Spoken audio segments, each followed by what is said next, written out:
Bienvenue sur le petit plateau en mode Giro et en mode duo pour faire un peu le débrief de cette première semaine. Avec moi pour en parler, Damien. Salut Damien. Salut Romain, salut tout le monde et un petit coucou à Alexis qui nous écoutera, c'est certain, hein. Exactement. Et alors c'est vrai que ben voilà, ces premières semaines, on a déjà pas mal d'enseignements à devoir tirer. Le principal, est-ce que le Giro est d'ores et déjà terminé? Est-ce que Pogacar va remporter cette 107e édition du Tour d'Italie? Il était presque terminé avant de commencer, là oui, il est plié, hein, on va pas faire de faux suspense et on va pas, hein, faire de la fausse originalité non plus. Par contre, une fois qu'on a dit ça, on peut se poser une question. Un Giro plié si tôt, on pourrait penser: «Bon, ça va être un Giro ennuyeux», mais et toi, est-ce que tu l'as apprécié cette première semaine de Giro? Oui, alors, comme dans tous les grands tours, il y a toujours des moments qu'on attend et puis finalement on est déçu, d'autres moments qu'on n'attend pas et où on en prend plein la vue. Le parfait exemple, je pense, c'est l'étape de Naples où, je pense que pendant 150 kilomètres, on se demande un petit peu, ce à quoi on va assister. On s'étonne que les équipes n'essayent pas de prendre l'échappée, que voilà, on va avoir un sprint massif, bête et vilain et puis finalement non. Quand on arrive, à l'approche de Naples, tout part un petit peu en vrille, il y a donc voilà, c'était assez agréable, à suivre. De manière générale, je trouve que dès la première étape, hein, c'est un Giro qu'on savait pour Pogacar et là, malgré le fait qu'il soit évidemment aujourd'hui, avec, presque 3 minutes d'avance, hein, déjà sur, Martinez et Thomas, eh bien, on a eu une surprise avec Narvaez qui était capable de suivre, Pogacar, on ne s'y attendait pas spécialement et donc ça a déjà mis un petit coup de pression. Donc non, un Giro finalement, en tout cas un début de Giro, assez intéressant à suivre. C'est vrai que le suspense pour la victoire finale, il n'est pas trop là, mais sinon pour tout le reste, il y a match comme on dit, on voit de très belles choses, il n'y a pas un sprinter qui sort du lot, il n'y a pas un grimpeur qui sort du lot donc voilà, c'est intéressant, à suivre je trouve, indépendamment effectivement de, la domination à outrance de Tadej Pogacar. Oui, ben, moi je te rejoins, je trouve, en fait, à part l'étape, de samedi où, c'était un final vraiment ennuyeux, je trouve que c'est sympa. Alors, on va pas se mentir, j'ai pas vu toutes les étapes de sprint parce que j'étais à l'étranger, donc j'ai pas eu l'occasion de tout voir. Mais comme tu le dis, ça a été des vainqueurs différents, donc ça a quand même été intéressant. Le premier jour était sympa, même le chrono finalement était sympa parce que je m'attendais pas à ce que Pogacar puisse remonter Ghana. Donc voilà, jusqu'à présent, à part l'étape de samedi, tout ce que j'ai vu m'a bien plu. On va espérer que ça va continuer comme ça, mais voilà, peut-être qu'ultra domination ne voudra pas dire qu'on va s'ennuyer finalement. Tu as parlé, des sprints, tu disais: «On a chaque fois un vainqueur différent». Bah, justement, j'ai envie de dire A, Merlier, Milan, Kooi, c'était les 3 têtes d'affiche, chacun a remporté son étape. Du coup, pour toi, qui est le meilleur sprinter ce Giro? Qui t'a fait la meilleure impression sur cette, 1re semaine? Ah, c'est difficile et on aurait, fait ce numéro juste avant l'étape de Naples. On J'aurais dit, aurait pu. Koh voilà, on aurait pu. J'aurais dit Koh est transparent, enfin transparent non, mais en tous les cas, le gars s'affichait avec, possiblement 8 victoires, à prendre à son compte, voilà, finalement, il y en a quand même une sur les 3 premières, 3 premiers sprints. Non, je dirais que, celui qui m'a peut-être laissé la meilleure impression, globale, c'est peut-être Milan, qui dégage une puissance assez phénoménale. Par contre, si tu me demandes quel est le meilleur des 3 sprinteurs, je vais quand même répondre Merlier. Je vais répondre Merlier avec 2 arguments. Le 1er, c'est que, c'est lui qui remporte la première étape au sprint, qui est celle où tout le monde est frais, où tous les trains sont complets et où on attendait effectivement un sprint massif. 2e argument, c'est que Merlier n'est pas battu par, Milan et Kooi dans les autres étapes. Si, celle du Capo Mele, il est battu effectivement par Milan et Kooi, mais dans l'étape de Naples, il n'était pas là, donc il n'a pas pu rivaliser. Alors tu me diras, voilà, il n'est peut-être pas assez complet, il n'a pas su passer les bosses, ça fait partie évidemment de ce qu'on demande à un coureur d'un grand tour. Après, sur cette étape, pardon, de Naples, est-ce que Merlier est capable de battre Milan et Kooi? Moi, je pense que oui. Donc voilà, je dirais que dans le doute, et ça c'est très, très serré, voilà, Kooi est peut-être celui qui, va avoir la meilleure continuation, on va dire ça comme ça, sur ce grand tour. En tout cas, il est de plus en plus, présent. Milan est celui qui a laissé la plus forte impression, je trouve, et Merlier est celui qui a remporté la plus belle peut-être des victoires et je sais qu'en disant ça, je taquine déjà un petit peu ceux qui pourraient nous écouter, notamment dans le clan des Italiens, hein. et qui pourrait effectivement dire non, pas du tout, la plus belle était celle de Milan. Ben voilà, chacun aura son idée de toute façon par rapport à tout ça. Moi, je te dirais que c'est Milan le meilleur sprinter dans le sens, effectivement, où je vais englober le plus complet. Mm. En fait, en vitesse pure, je me demande s'il n'est pas à égalité avec Merlier. Enzo te dirait qu'il est meilleur. On a débattu un peu de ça. Moi, je donne encore un tout petit avantage à Merlier. Mais bon, il y a vraiment match. C'est vraiment difficile à savoir. Sauf qu'il est beaucoup plus complet que le Belge. Et donc, j'ai envie de le faire basculer là. Coy, très honnêtement, il va peut-être me donner tort et je lui souhaite. Je le mets même pas dans le match, malgré sa victoire d'aujourd'hui. Aujourd'hui, il profite un peu d'un concours de circonstances quand même. Milan doit lancer de très très loin parce qu'il a peur de par Port Narvaez. Coy reste dans la roue. C'est Milan le favori, c'est lui qui a assumé tout le poids et Coy, bah, il est bien placé. Attention, c'est impressionnant quand même ce qu'il fait, mais il est bien placé, il le déboîte. Je suis pas sûr encore que Coy en vitesse puisse rivaliser avec les deux. Un peu bizarre de dire ça, alors qu'en début de saison, je t'aurais dit que c'était peut-être le Mhm. principal concurrent de Philipsen, hein, mais là, sur ce que j'en vois, j'ai encore des petits doutes. Donc, je dirais Milan pour son côté complet, Merlier, Coy. Ouais, ouais. D'autant qu'effectivement, à Naples, c'était sprint vent de face, hein. Et donc, vent de face, quand tu es abrité le plus longtemps possible, forcément, ça peut jouer. Donc, non, il a bien joué le coup. Peut-être le plus malin, à défaut d'être le plus rapide sur Ouais. cette étape Ben, de Naples.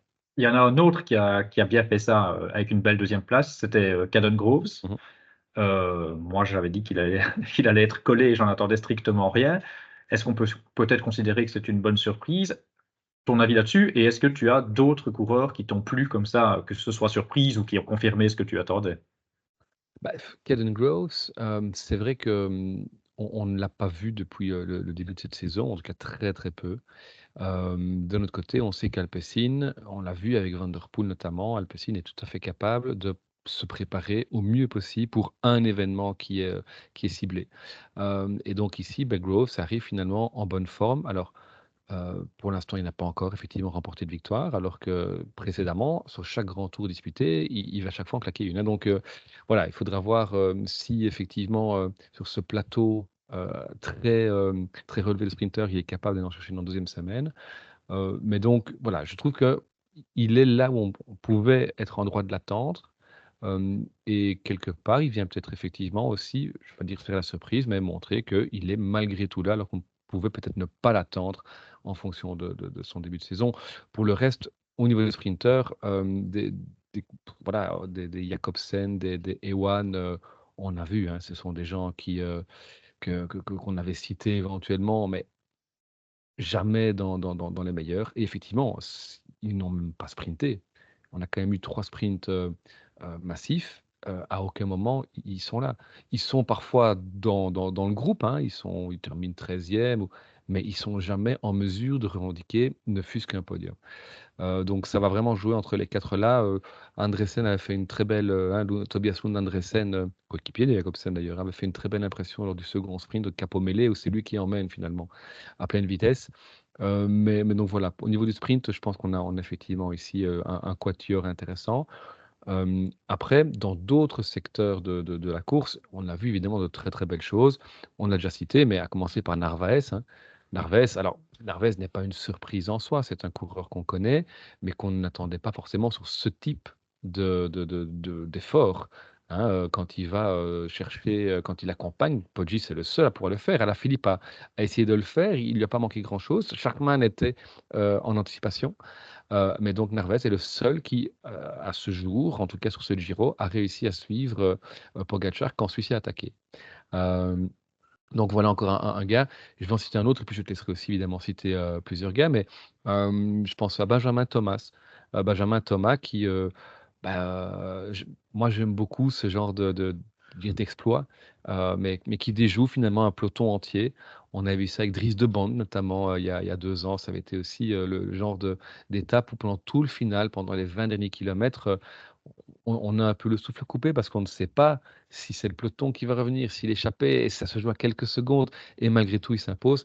Donc c'est une victoire vraiment, vraiment assez sensée, je trouve. Mais tu as certainement d'autres noms qui t'ont aussi fait une belle impression depuis le début de ce Giro. Oui, mais en fait, les principaux, bah, il y avait Narvaez, et tu les as cités sans aller plus loin. Les principaux, c'était Schachmann et Alaphilippe. Tous les deux, en fait, parce que ça fait des mois, voire des années qu'ils courent après oserais-je dire, un niveau acceptable. Je suis certainement très dur en disant ça, mais de ce qu'on a connu d'eux, voilà, j'ai envie de dire un niveau acceptable. Euh, Shackman, bon, il est tombé aujourd'hui, j'espère que ce sera pas trop grave.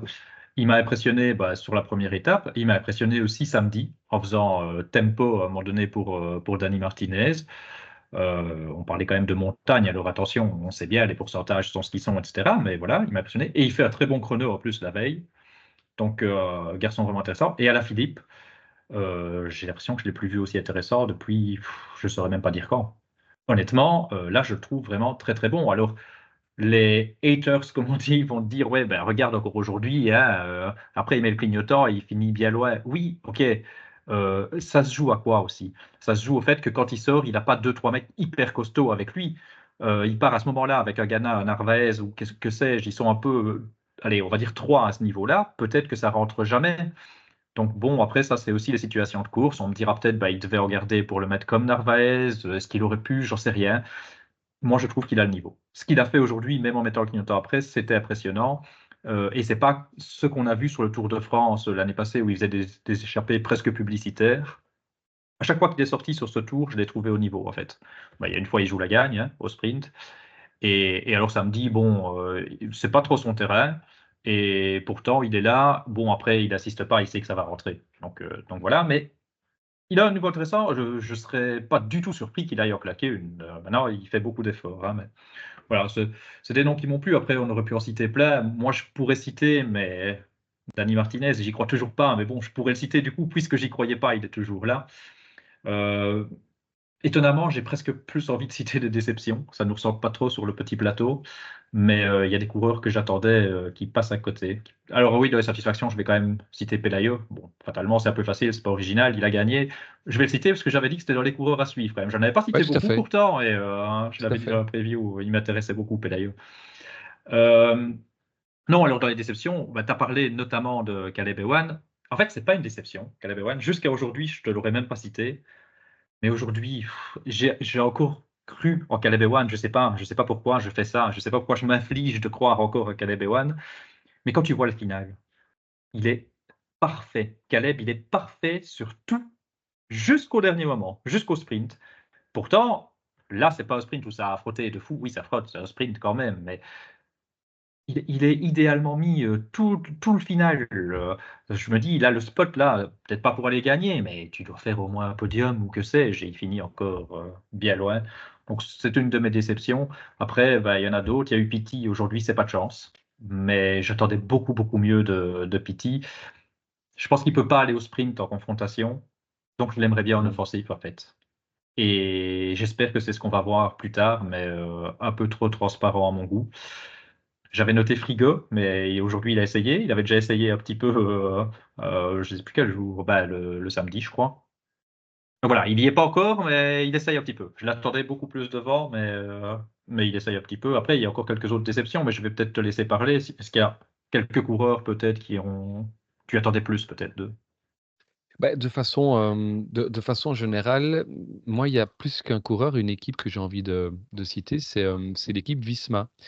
Alors, ça tombe mal puisqu'elle vient de remporter une étape grâce à Coy, évidemment. Mais je suis un peu surpris, en fait, de la stratégie de Visma.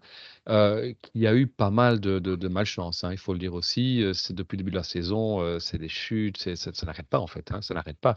Encore ici, avec Laporte qui est tombé deux fois, qui a abandonné, avec Gesink qui a abandonné aussi dès le départ, pratiquement. Donc, ils ont pas de bol. Mais je m'étonne quand même de leur façon de courir, dans la mesure où on a là un gars qui va peut-être jouer un top 5, peut-être voir un podium, qui peut très nettement aller chercher un maillot distinctif à Rome. Pour moi, c'est pas le favori du maillot blanc, mais c'est peut-être le meilleur outsider derrière Tiberi. Hein, je vais citer mon favori pour le maillot blanc. Donc, c'est Kenan Brooks, évidemment, qui est totalement esselé par cette équipe. On a des Tratnik, des Walter qui ont des profils intéressants, mais voilà, qu'on ne met visiblement pas au service de Keanu Brooks. Et ce sont des gars qu'on attendrait du coup de voir dans les bons coups et on ne les voit pas dans les bons coups. Alors ils essaient peut-être parfois de façon un peu timide.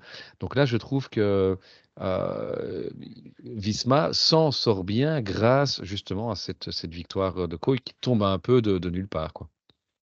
Ouais, ouais, ouais. Mais bon, j'arrive pas à comprendre ça. Ce qu'ils font avec Kian, je trouve ça limite scandaleux. Bon, c'est peut-être mon amour pour Kian qui me fait penser ça, mais je comprends pas. Quand tu as un mec qui joue un classement comme ça, ben, j'ai jamais vu une autre équipe faire ça. En fait, tu essayes toujours de l'épauler.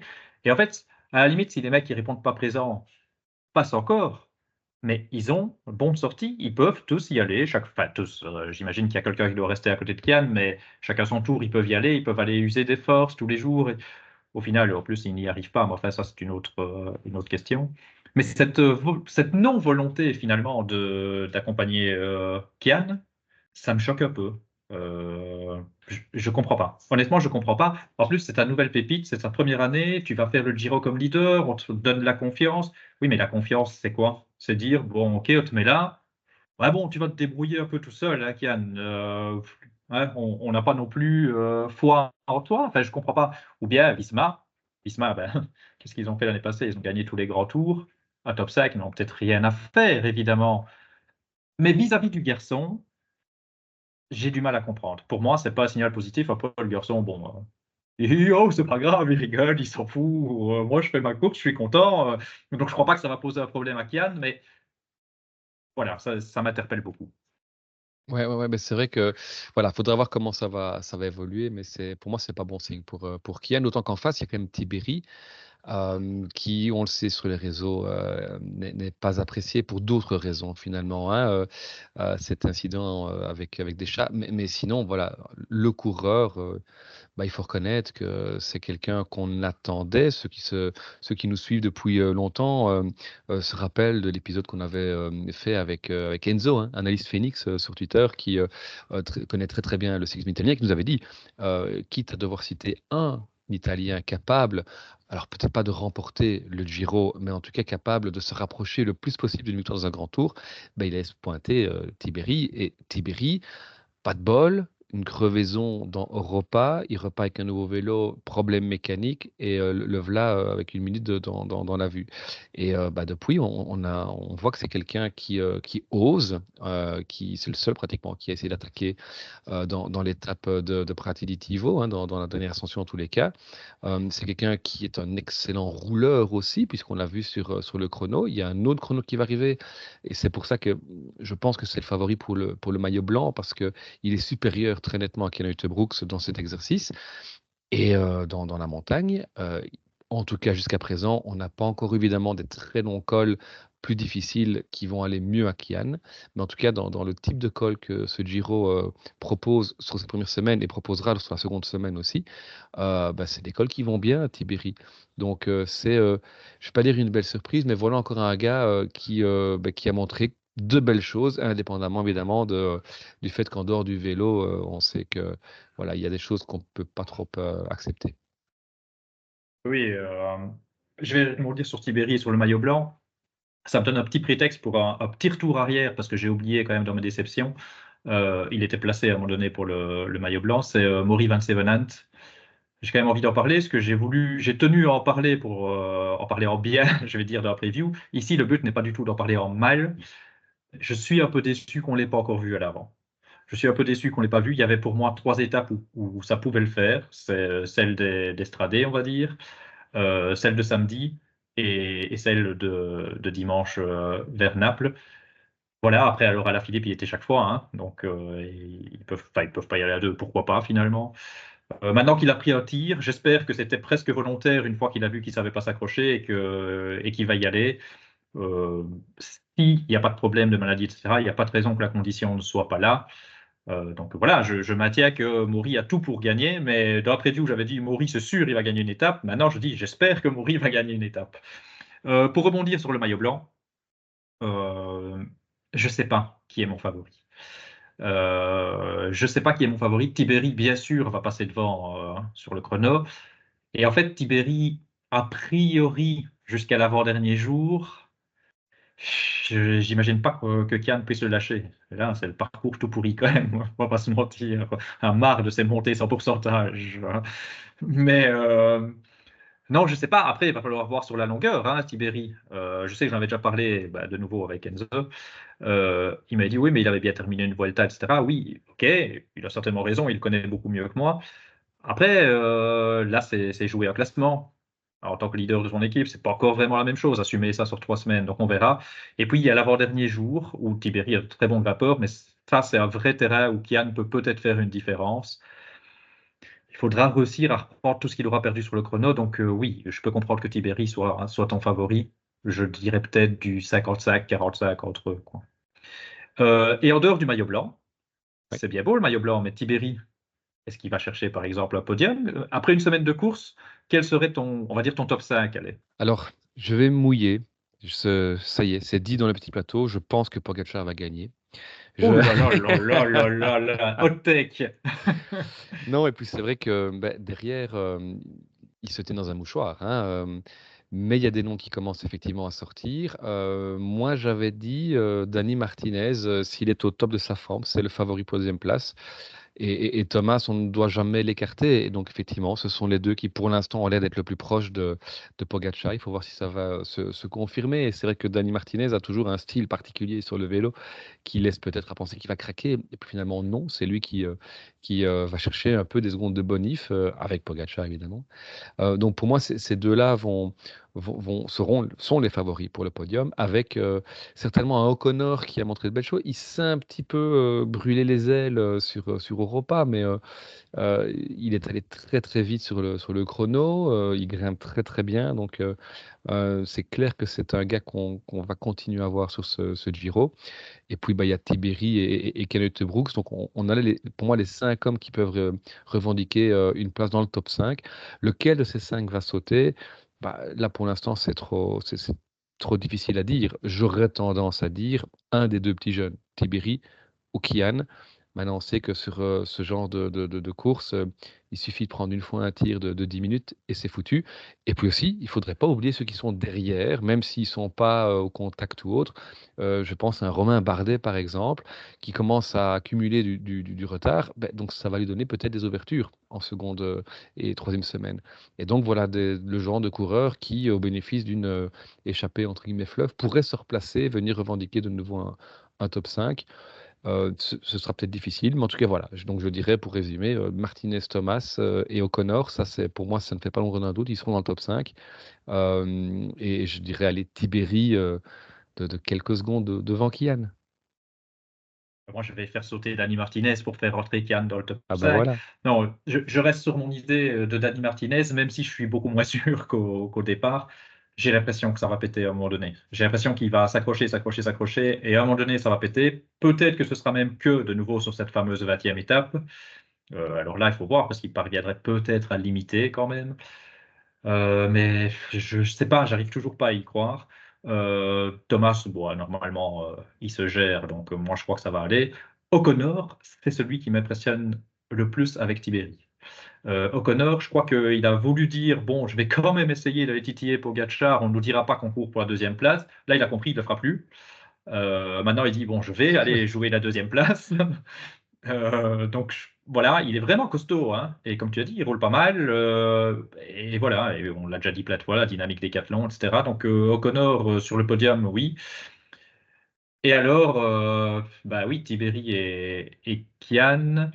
euh, J'espère qu'il y en a un qui peut aller chercher le podium, mais ça voudrait dire hein, soit O'Connor, je le surévalue, soit Geraint, peut-être, le poids des années qui pourrait un peu perdre du temps. Et puisque j'ai dit 55-45 pour Tiberi, ben, malheureusement, je vais dire plus vite Tiberi sur le podium que Kian, mais j'exclus pas que Kian puisse le faire. Euh, Dani Martinez, j'en ai parlé. Et derrière, oui, tu as raison, il peut y avoir des replacements.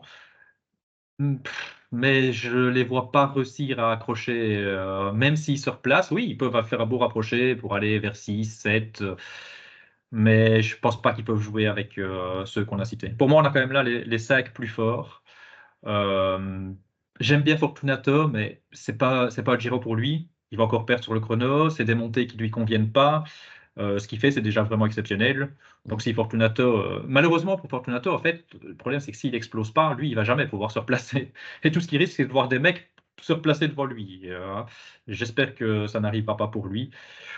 Voilà. Je pense qu'il y a des noms qu'on pourrait citer. Hein. Rensman, moi, je n'y crois pas trop. C'est mon sixième homme. Il plafonne, quoi. Euh, ouais, il va. Rensman, je ne l'imagine pas exploser. Ça peut arriver, mais voilà. Mais ouais, 6e, quoi. Je ne vois pas jouer avec les meilleurs. Voilà. On verra, hein. Il reste encore 2 semaines de course. Tout peut arriver, de toute façon, que ce soit chute, maladie, défaillance. Personne n'est à l'abri, à part Tadej, qui lui est à l'abri de tout. Oui, en tout cas, on verra. Mais c'est vrai que c'est un Giro qui tient toutes ses promesses, dans le bon sens comme dans le mauvais sens. On a un super plateau de sprinteurs qui se partagent les victoires. C'est terrible. On a un super favori qui, effectivement, vient déjà de faire un hat-trick sur la première semaine. Et on a tout plein d'autres gars qui se montrent, d'autres qu'on attend toujours de voir. Donc c'est un Giro qui peut-être manque de suspense pour la victoire finale, c'est sûr, mais qui ne manque pas de spectacle. Et ça risque de durer encore pendant 2 semaines. En tous les cas, Damien, merci d'avoir fait ce petit point à l'occasion de cette première journée de repos. Et on se retrouvera assez rapidement pour évoquer la deuxième semaine sur le petit plateau de ce Tour d'Italie 107e édition. En tous les cas, merci de nous avoir écoutés, comme à chaque fois. Et on se retrouve bientôt alors, hein. Bonne suite de Ciao, Giro, à ciao! bientôt, salut!